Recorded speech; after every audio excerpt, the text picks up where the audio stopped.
यहाँ संसद में तो जैसे इस बार कामकाज न होने देने और रोज हंगामा करने की सांसदों ने कसम खाई हुई है।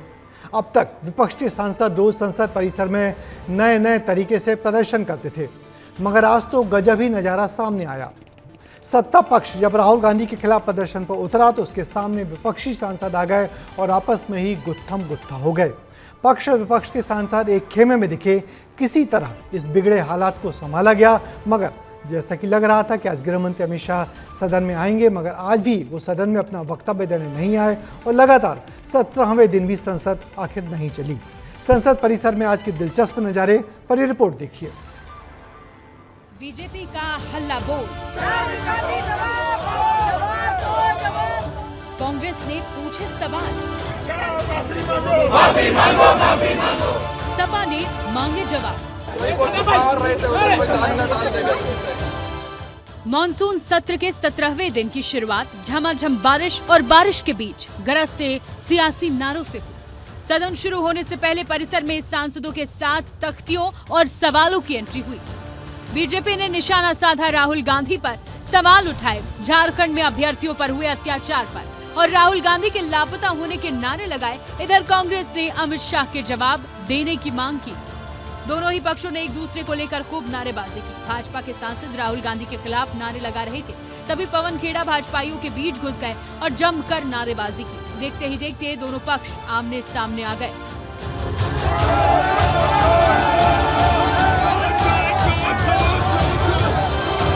सुरक्षा बल बीच में आए तो मामला थोड़ा कंट्रोल में आया, लेकिन सवाल सांसदों ने आर पार वाले ही किए।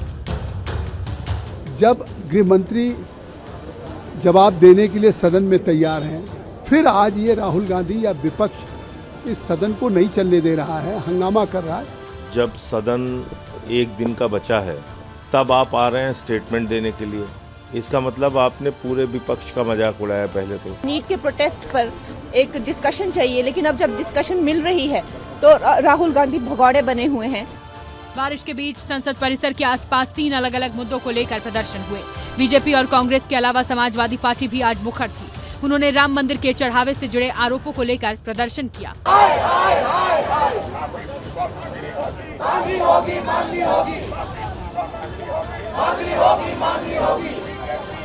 ने आस्था के साथ, लोगों की आस्था, इस देश के जो लोग हैं उनकी आस्था के साथ भी कहीं ना कहीं जहाँ राम मंदिर में चोरी हुई है उसके साथ खिलवाड़ किया। मुद्दे अलग अलग थे, लेकिन संदेश एक था। मॉनसून सत्र में सत्ता पक्ष और विपक्ष के बीच टकराव की जमीन तैयार थी।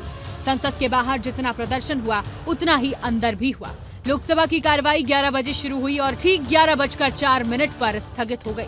2 बजे जब सदन की कार्रवाई फिर शुरू हुई तो इस बार हंगामा तो हुआ, लेकिन हंगामे के बीच केरल का नाम बदलने का प्रस्ताव रखा गया।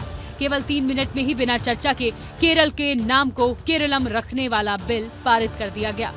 मैं माननीय गृह मंत्री जी की ओर से प्रस्ताव करता हूं कि केरल राज्य का नाम परिवर्तन करने वाले विधेयक पर विचार किया जाए। जो सदस्य इसके पक्ष में है वो हाँ कहें, जो सदस्य विरोध में है वो ना कहें। मेरे विचार में निर्णय हाँ वालों के पक्ष में हुआ, हाँ वालों के पक्ष में हुआ। और इसी के बाद लोकसभा की कार्रवाई 12 अगस्त तक के लिए स्थगित हो गई। अब मानसून सत्र के सिर्फ 2 दिन बाकी हैं। ऐसे में देखना होगा कि आखिरी 2 दिनों में सदन में मुद्दों पर चर्चा होती है या सियासत का शोर एक बार फिर बहस पर भारी पड़ता है। ब्यूरो रिपोर्ट, विस्तार न्यूज। तो हैरानी इस बात की है कि सदन के बाहर इन सांसदों को ऐसा करने की नौबत क्यों आ रही है, जबकि इनको जिम्मेदारी मिली है कि सदन के अंदर बैठकर ये बहस करें और मुद्दों पर चर्चा करें। मगर लंबे समय से सन्नाटे में बैठा सत्ता पक्ष आज अचानक आक्रामक उठा और संसद में तो राहुल गांधी के खिलाफ प्रदर्शन किया ही, राज्यों की राजधानियों में भी बीजेपी के प्रदेश अध्यक्षों ने राहुल गांधी के खिलाफ जैसे मोर्चा सा खोल दिया। भोपाल में मध्य प्रदेश के मुख्यमंत्री डॉक्टर मोहन यादव का भी राहुल गांधी पर बड़ा तीखा बयान आया, जिसमें उन्होंने राहुल गांधी की चुनौती दी। मैं बड़ी जवाबदारी के साथ कहना चाहूँगा कि गृह मंत्री जी जवाब दे इस कारण से संसद को भंग करते हुए, संसद में कार्रवाई बाधित करते हुए एक विषय पे जब बात करने निकलते हैं, नीट की बात करेंगे, नीट की बात करने गए तो उन्होंने कहा अब ये गोली चलाने की बात हो जाएगी। गोली चली ही नहीं तो गोली चलाने की बात कैसे होगी। छात्रों की बात करते हैं लेकिन झारखंड के मसले पे तुरंत भाग करके यूपी पहुंच जाते हैं। तो ऐसे नहीं चलता है। मैं मान के चलता हूँ कि राहुल गांधी जी को माफ़ी मांगना चाहिए और अगर नेता प्रतिपक्ष है तो वो अपनी जवाबदारी से सदन में बात करे और पक्ष विपक्ष की दोनों तरफ की बात आने दे।